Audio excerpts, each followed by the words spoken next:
Hi everyone. Today's video is really just going to be a little bit of a rant and a little bit of a explanation. Because before I launch into teaching people how to actually do force-free training for their dogs and expending so much time and energy on it, I'd really like to explain why I feel so passionately about that. And also just address the current trend of TikTok videos and social media blow up of people doing things with dogs that are actually quite abusive, that seem to be taking on a really good, catching a trend, getting people really excited. And a lot of people think it's okay, but it's really not. First of all, I've been training dogs for over 30 years now. I've been running my own training school since 1994, when I started a puppy school because I was so disillusioned by what I was seeing at training schools that I was going to with my own dogs. I was seeing a lot of things I really didn't like. I was busy training my border collie to do competitive work, and I was told that I needed to use a prong collar, which, for those of you who don't know, it's like a chain collar with little inverted hooks on each link, and it goes around the dog's neck in that kind of fashion, and then you pull it tight and it obviously closes. When I saw this, I was really quite uncomfortable. I was horrified. I was very young and I was like, oh, I can't put that around my dog's neck. I don't want to hurt my dog. I just couldn't make sense of that concept. Anyway, I did use choke chains though, because that's the way we all trained, and it took me a while to move from a metal choke chain to a cloth based choke chain. I even made a scene about it at a dog show where I insisted that they let me use it because it was a slip collar, because they told me I wasn't allowed to use a non-choke chain, but I did get through with that. And obviously things have changed now, and you can compete in different collars, and a lot of people are not using those kind of things anymore, thank goodness. But I do understand how that system of training works. And when I see a lot of arguments going on social media between people like myself who use force-free training and reward-based training, and people who are using what they call balanced training or what we call aversive training, I see a lot of arguments kind of leaning towards, you guys don't know what you're doing, you're not capable, you don't understand. And that's not really true. And I'd like to make that very, very clear, that a lot of trainers of my age group who have switched over the years to using kinder and kinder methods as they've become more available are actually the pioneers and the forerunners of this. And we've really driven hard to change things. And we really do understand how the punishment-based training methods work. And we have moved on from needing to use them to understanding how to use other methods better.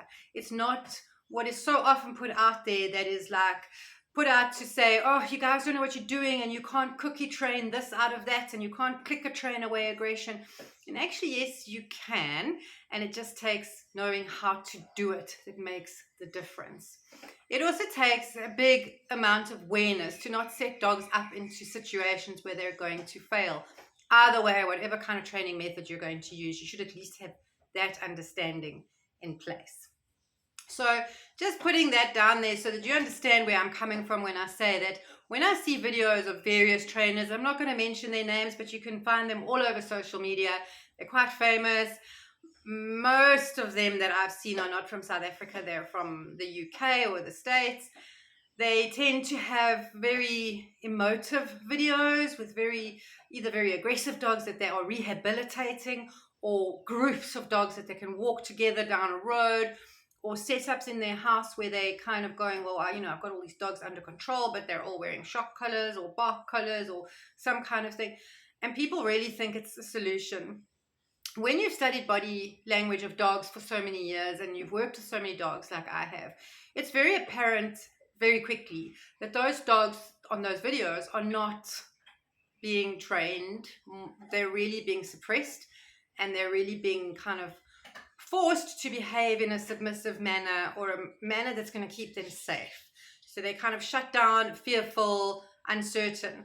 And that is not only cruel and unkind, but also extremely dangerous, because you're now sitting with a dog that is going to be a ticking time bomb. Because where is he going to put all of that emotion? And if he's an aggressive dog, for example, or she, I'm being sexist, what's going to happen one day when that dog explodes? It's going to cause problems.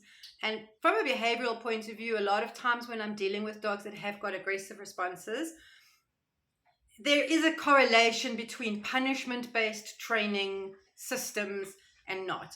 Often we'll see dogs are being sent away to inboard training kennels where they're using balanced training methods. So they think that by using a treat at the end of the exercise, it's okay to use punishment.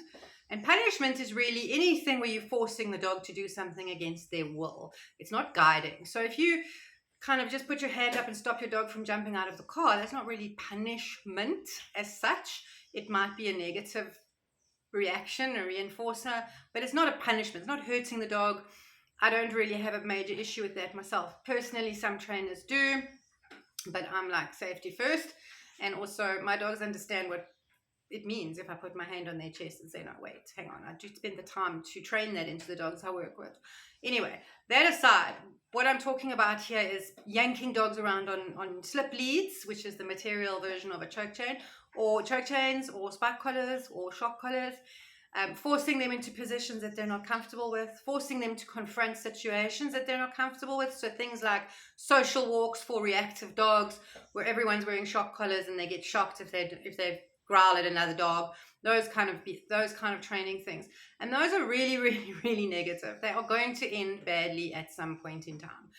I do think it is a bit of a human response to want to use force to get our own way, especially with animals. And I'm a human being myself most of the time.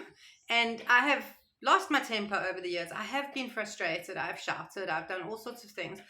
But I've always gone back and gone, that was a mistake. I need to address this in a better way. I need to address this in a way where I'm being kind and I'm being fair and I'm actually teaching something. So I'm not standing on a soapbox here pretending I'm this perfect, patient, amazing human being. I'm not. But I have learned over my 30 years of involvement with dogs a lot about fear, a lot about multiple dogs living together, a lot about dog introductions, and a lot about training in the right way to get the best responses out of your dogs. Over the years, I've moved away from obedience training and agility training and working trials because I lost interest in the competitive edge, just personally. No real reason. I'm not particularly a competitive person. And also because I ended up getting into rescue and getting a whole lot of dogs with special physical needs, and it wasn't always possible. So I really spent a lot of time looking at other things to do with them, little tricks to teach them, ways to entertain their minds, and just basic household obedience stuff. And I still can say very strongly that clicker training or marker training is the way to go. I have yet to be at a loss when I'm using that method where I sit back and go, I can't train this dog to do that. There is always a system around it. Sometimes it takes longer because, if your dog is pulling and you're using a spike chain or a shock collar to terrify him and pain him out of that behavior, it's going to appear to work very fast and you might be getting a quick fix. If you're going to use my loose lead walking training technique, it's going to take a little bit longer. It's going to take quite a bit of your patience and it's going to need you to put some time in. So a lot of people find it easier to just go, well, I'm going to just get a no-pull harness, or well, I'm just going to get a choke chain, or well, I'm just going to get someone else to walk the dog. But I can't really help those kind of people because you're not going to listen to whatever solution I come up with because you want to have something that's quick and you're not really interested in learning. But if you're interested in learning about how to train and get your dog to comply with what you find best with no fear and actually encouraging a better relationship and building on that relationship, then you want to be using methods that are kind, that are based on reward for the dog, because rewards are what keep us going forward. It's so basic. The fact that people get very upset about people using food to train also kind of points to a lack of understanding of what it's about, because it's often seen as bribery or as a way to coerce the dog. Granted, sometimes you will use a lure, perhaps, to coerce a dog to do something, but that is not the training technique, and that is not what training is all about.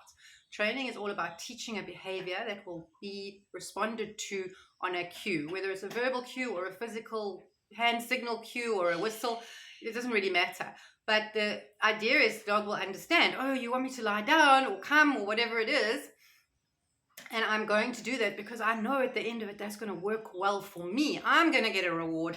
And my reward is going to be more than just getting a pat from you or making you happy. At some point in time, a lot of the training used to be done with real working stock dogs that were bred to train. You know, mostly training was done by people who were really competitive or in the armed forces, or using dogs to assist people as guide dogs. And so those dogs were specifically bred and selected for those jobs, and they were selected based on their compliancy and ability to learn. And some of those dogs were really genuinely happy to work just for a pat or a reward, or perhaps a release time or a run or going back to their kennel, because that was their personality type. And I understand that. I had a very compliant German Shepherd myself, and he really did just live to please me, and he didn't always need a treat. Sometimes he was just like, oh, you said good boy, my day is complete, I'll do that again. He was just that kind of dog. I've also had dogs who literally couldn't care less if I'm happy with them or not, and I've had to work very, very hard to get them to respond positively to me because they've come with issues, or because their breeding is not done selectively anymore. These are just pet dogs or rescued or mixed breeds that you find. And so you've got a whole big assortment that you're working with these days as compared to 40, 30, 40 years ago. So I think people need to really be aware of that, and be aware of the fact that if you're going to get a result from a dog, there's two ways to do it. Either you can use force, pain, and coercion, or you can use food, love, and reward coercion. So you're going to get a reward every single time. I'm reliable, you can trust me, we're going to do this together, and at the end of it, you get happy, I get happy, everybody's happy. And I think that's just a choice you have to make as a person. And if you're interested in following people who want robotic dogs, who are terrified and potential ticking time bombs, I think it's so important to realize that, because a lot of people think that the dog's been fixed. But when you follow up on a lot of these TV dog heroes, you find out that a lot of the dogs that went to them for rehabilitation turned out worse, ended up biting people, had to be surrendered. These are just the stories you never hear of, that you never see, that don't go onto social media. Pretty much the scenes you see of people's dogs lying, loving cats and children, you never really see the story afterwards where the dogs turned and killed the cats or those kind of things, because that's embarrassing to the owner, and obviously there's backlash. But it's nice to put something that's positive up, but it's not always the story.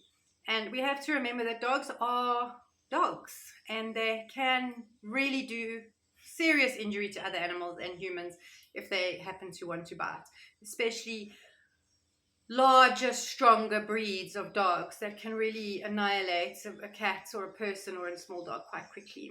And people seem to have not taken that into account in the long-term damage that these kind of training techniques do. I'm going to leave it at that. And I'm going to say, if you're looking for a trainer to watch or follow on YouTube, or if you're looking for one to help you personally, if they come along with a choke chain, a slip lead, a shock collar, a prong collar, or any kind of really aversive punishment, even spray bottles I would watch out for, I would turn away. If they come to you with things like, you need to get a bag of treats, let's get a decent harness, have you heard about clicker training, would you like to do something enrichment based for your dog, let's deal with the trauma that your dog has over reactivity, let's get him comfortable, let's work within his limits, that's the kind of trainer you want. Somebody who actually understands the animal in front of them and wants to work to better their lives as well as yours. So please take that into account, and please pay attention to the social media videos that you may be watching, sharing and liking, and the potential damage that they can be doing. And really watch out for things like dogs that are overly compliant, robotic, have little collars with boxes on because it's either a bark collar or a shock collar. Have collars with cloths on because they're probably hiding a prong collar or a spike collar, as we call them here. Watch somebody who is doing things like jerking dogs when they're walking in the wrong position, because that does damage to the dog physically and mentally. So those are little tips and tricks for you to watch out for. And my next little video is going to be on what kind of harness you should be choosing for your dog. And then we're going to skip into some basics of getting your dog to recall fantastically. So I hope to see you soon. Please like and share, and do all the other bits and pieces that you need, please comment. I know my videos aren't great, but I have to get some stuff out there, so we'll get better as we go. And I hope you all have a great training week.